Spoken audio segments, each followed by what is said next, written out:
ಚಿಲಿಮಿಲಿ ಎಂದೋದುವ ಗಿಳಿಗಳಿರ ನೀವು ಕಾಣಿರೆ ನೀವು ಕಾಣಿರೆ, ಸ್ವರವೆತ್ತಿ ಪಾಡುವ ಕೋಗಿಲೆಗಳಿರ ನೀವು ಕಾಣಿರೆ ನೀವು ಕಾಣಿರೆ, ಎರಗಿ ಬಂದಾಡುವ ದುಂಬಿಗಳಿರ ನೀವು ಕಾಣಿರೆ ನೀವು ಕಾಣಿರೆ, ಕೊಳನ ತಡಿಯಲಾಡುವ ಹಂಸೆಗಳಿರ ನೀವು ಕಾಣಿರೆ ನೀವು ಕಾಣಿರೆ, ಎನ್ನ ಚನ್ನಮಲ್ಲಿಕಾರ್ಜುನನಲ್ಲಿ ಹನೆಂದು ನೀವು ಹೇಳಿರೆ ನೀವು ಹೇಳಿರೆ.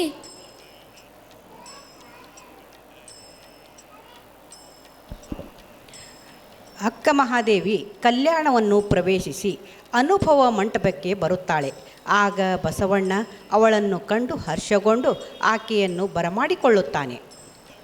ಕಲ್ಯಾಣವೆಂಬುದಿನ್ನಾರಿಗೂ ಹೋಗಬಾರದು ಅಸಾಧ್ಯವಯ್ಯ, ಆಸೆ ಆಮಿಷ ಅಳಿದವಂಗಲ್ಲದೆ ಕಲ್ಯಾಣದತ್ತ ಅಡಿಯಿಡಬಾರದು, ಒಳಹೊರಗು ಶುದ್ಧನಾದವಂಗಲ್ಲದೆ ಕಲ್ಯಾಣವ ಹೋಗಬಾರದು, ನಾನೆಂಬುದು ಹರಿದವಂಗಲ್ಲದೆ ಕಲ್ಯಾಣವ ಹೋಗಬಾರದು, ಒಳಗು ತಿಳಿದು ಚನ್ನಮಲ್ಲಿಕಾರ್ಜುನಂಗೊಲೆದು ಉಭಯ ಲಜ್ಜೆ ಅಳಿದೆನಾಗಿ ಕಲ್ಯಾಣವ ಕಂಡು ನಮೋ ನಮೋ ಎಂದೆನು.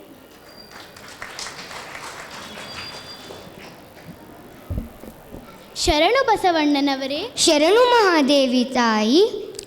ಹೆಂಗೂಸಿನಂಗವ ನೋಡಿರೆ ಪುರಾತನರು, ಬಾಲತನ ದಂಗವ ನೋಡಿರೆ ಲಿಂಗವಂತರು, ಬ್ರಹ್ಮವನ್ನಾಚರಿಸಿ ತನ್ನ ಮರೆದಿಪ್ಪುದ ನೋಡಿರೆ ತನ್ನಲ್ಲಿ ತಾನು ನಿಶ್ಚಯವಾಗಿ ಭಾಷೆ ಬೀಸರ ಹೋಗುದಿಪ್ಪ ಇರುವ ಕೂಡಲ ಸಂಗಮ ದೇವರಲ್ಲಿ ನಮ್ಮ ಮಹಾದೇವಿ ಅಕ್ಕಂಗ ಇತ್ತು.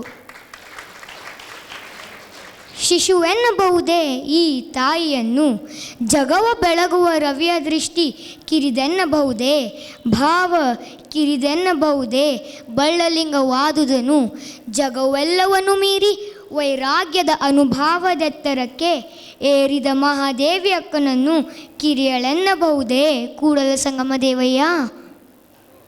ಕಾಮಾರಿಯ ಗೆಲಿದೆನು ಬಸವ ನಿಮ್ಮ ದಯದಿಂದ, ಸೋಮಧರಣ ಹಿಡಿದಿಪ್ಪಿನು ಬಸವ ನಿಮ್ಮ ಕೃಪೆಯಿಂದ, ನಾಮದಲ್ಲಿ ಹೆಂಗೂಸೆಂಬ ಹೆಸರಾದಡೇನು ಭಾವಿಸಲು ಗಂಡು ರೂಪು ಬಸವ ನಿಮ್ಮ ದಯದಿಂದ, ಬಸವ ನಿಮ್ಮ ದಯದಿಂದ, ಅತಿಕಾಮಿ ಚನ್ನಮಲ್ಲಿಕಾರ್ಜುನಯ್ಯಂಗೆ ತೊಡರಿಕ್ಕಿ ಎರಡೂ ಅರಿಯದೆ ಕೂಡಿದೆನು ಬಸವ ನಿಮ್ಮ ಕೃಪೆಯಿಂದ.